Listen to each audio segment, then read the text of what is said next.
I remember when I was really young, I asked my mom one time. I said, "Mom, how do we know that we're right?" Because I read the Bible at night. I laid up thinking about God. My life growing up was very good, I'd say. I enjoyed it. My mother was a single mother. I had always grown up in the church. We had a church called Pomona Valley Christian Church that we were really, really involved with. The preachers were like second dads to me. My mom was involved in the music in the church. All my friends came from my church background.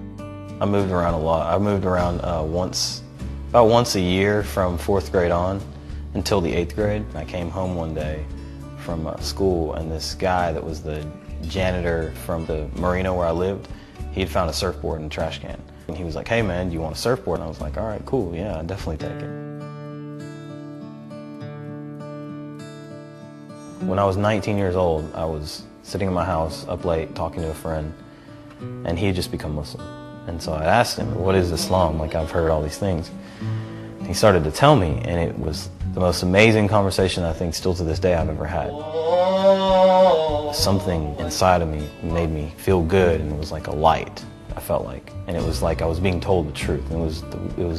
It's hard to explain, but it was amazing. A result of this relationship we have with God.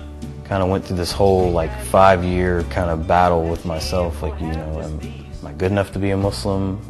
Is it the right thing to be doing?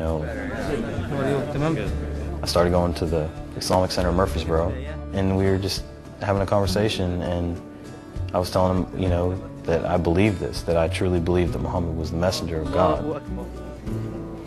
And he told me, he was like, "Matt, I think you've been a Muslim for a really long time and you didn't know it." And I was like, "I think so too."